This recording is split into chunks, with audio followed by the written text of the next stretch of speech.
Hi there, welcome to my YouTube channel. This is Tina from TinaHeals.com, and if you have a Taurus ascendant, a Gemini sun and a Gemini moon, then this is your video. So you have your ascendant or your rising sign in fixed earth ruled by Venus. Okay, and this is nocturnal, very fertile energy. This is the archetype of the builder. And you have your sun moon conjunction in the sign of Gemini, which happens to be your second house. So your parents in a way contributed to your success. Of course, you have to see the placement of Mercury and the dignity of Mercury and aspects and day chart, night chart, many other things.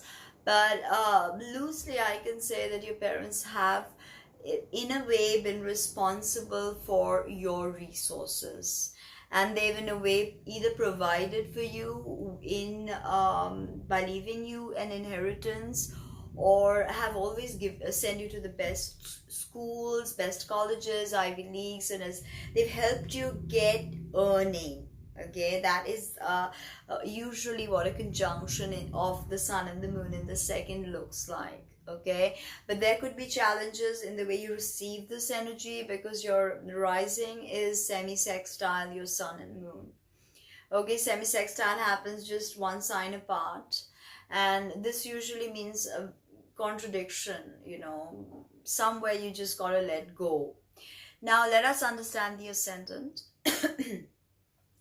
The degree of your zodiac rising on the eastern side of the horizon at the moment of your birth is your rising, as your ascendant degree, and the sign on which it falls is your rising sign. Now the rising sign is your first house. It is like the helm of your natal chart. It's known as the helm, and here Mercury has planetary joy, and this is essentially about the self.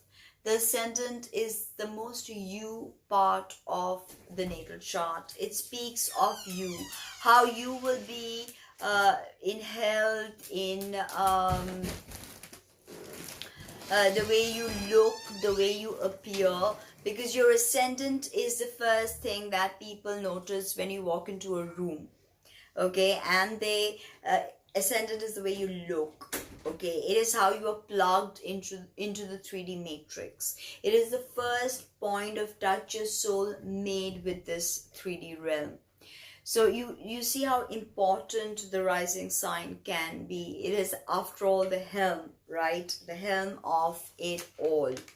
Now, with your ascendant in Taurus, you're very beautiful. Okay, very beautiful, feminine. Taurus is feminine, nocturnal. Okay, hard, dry. This is the womb energy. So there is a very fertile energy about Taurus. Can get pregnant easily. But you not so much with the Gemini, sun and moon. But the moon actually tells you about your pregnancy. But even your ascendant, your rising sign will give you a hint or two. So you can be very fertile if you have a well-placed Venus, of course, if she's, say, conjunct your ascendant. You're very classically beautiful. Taurus, you're very classically beautiful. You like good things. Okay, you have standards and you want to maintain them. Okay, Taurus is very much about rooting, because this is the archetype of the builder. Okay, so in every interaction with the world, you want to build something. Relationships, friendships, work projects, creative projects. You're always looking to build and looking to root. You're not very quick moving. Think of the bull. Slow and steady, endurance, loyalty, faithfulness, going the long haul, weathering all the storms, emerging victorious, because Taurus is very stubborn. If they think they will get somewhere, they'll get somewhere. But this stubbornness has a shadow side. This fixed earth can be very, very stubborn. Okay, and Taurus, because it is the sign that rules the earth, the physical body, vegetation, banking, finances, beauty. So the Sephiroth of this is Malkuth, and the chakra is Muladhara chakra. So you see how Taurus actually deals with all things manifested. Venus is our desire principle. When you see the five petal pentagram of Venus that she draws through a dance across the sky in 8 years, you see that they represent the five senses, which is why we are seduced into incarnation by the five senses. Touch, scent. And Taurus is very into this. Taurus rules the thyroid and the throat. Imbalances there, could have thyroid issues and weight gains, because there's this really deep connection with food. So you could oftentimes put on so much weight that it's very difficult for you to lose. Although that Sun, Moon in Gemini should not be as hard as, say, a straight Taurus Capricorn, or say a straight Taurus Capricorn Virgo person. You have that air there scattering that weight, hopefully. Now the thing with Taurus is they're very tactile, and they love touch, and they love to give pleasure in bed. They don't like to hurry. They go slow. They want you there, and they will look to please you.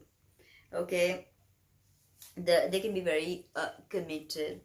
Shadow side: selfishness, possessiveness, power play, the extreme fixedness that Taurus has. There's no budging from their stance. That could be a shadow side as well. They can hold grudges. If you really want to impress your Taurus ascendant, male or female, use their stomach. They like to be fed. They like to be cared, right? They really do like to be cared. The physical body is a very key way to activate your Taurus ascendant. Any other combination, Taurus ascendant, you're connected to your body. Okay? Now, with your moon and sun. Okay, now moon and sun are maybe in a conjunction, with one on top of the other, or if they are apart, they are still in the same sign, sharing the same energy. And this is your second house of income, Taurus being your first house. Okay, now your second house of income is not just income you earn, but the resources that were available to you. So this is where your parents come into the picture, because father and mother are represented by the sun and the moon. Okay, the moon is the feminine side, the sun is the masculine side. Moon is mother, sun is father. Moon is emotion, sun is how we project all our energy onto the world, how we shine, a healthy sense of self. The moon is our ESP, how we connect, how we nurture our childhood, the embodiment of our mysteries, our womb, our menstruation. The sun is the more yang, active, outward projection of our internal chi or energy. The sun is masculine. Okay, and the sun likes to be in Gemini because it's Mercury's domain, but the moon cannot stand being in Gemini. It is one of the most contradictory and conflicted moon signs, and you may have faced that with your mother being emotionally unavailable. Even though she gave you the money or she gave you the resources, she was not emotionally available to you in a sense. And you felt that acutely, you felt that deeply, okay? With Gemini now, the thing is that Gemini, Sun, Moon, your siblings could have been very important to you. That is you can even earn from your siblings. Gemini, second house, you could earn from your siblings. They could give you work projects. You could earn from your neighborhood. Maybe handle their social media. Because Gemini is the archetype of the communicator. The first air sign, okay? The first sign of communication, where the soul desires to communicate. Okay, it is mutable, so it's impressionable, adaptable, quick moving. It is air that scatters, it's yang. So essentially somewhere your emotional self is very yang. You don't fret about it. You like to pick yourself up and, just dust yourself up and try again. That could be something you do, because, Gemini is that way, especially a Gemini moon. You don't like to mope around. Very unstable moon. Mutable air, the moon cannot successfully express herself.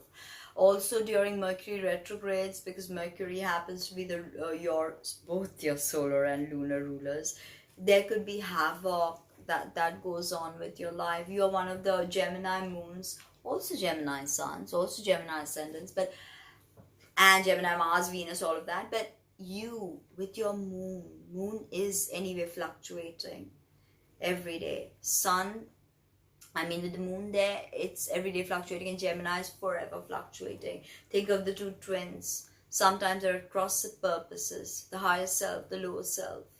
Okay, Gemini is very nimble, very quick moving, very agile, but can be very scattered. Remember, air anyway scatters. Okay, and your Gemini sun as well, very scattering energy. You cannot complete things, cannot wrap up things. Detailing is not your strong forte. Of course, you have to see Mercury, whether it's a day chart, night chart, many other things, but loosely saying, okay, very impulsive. Don't forget, Mercury represents the trickster as well, the archetype of the trickster. And also Mercury is represented, the youth are represented by Mercury. Okay, so it's a very youthful vibe to you. You may even look much younger than your years. I've seen this with Gemini people, but there is a lot of duality with your Gemini sun, moon, semi-sextile, your ascendant, because think about what happens. You've got a Taurus ascendant, right? So this is activated, the throat, thyroid, any problems with your Venus can result in throat issues. Now with Gemini, sun, moon, everything here, the two lungs, everything that becomes dual is Gemini.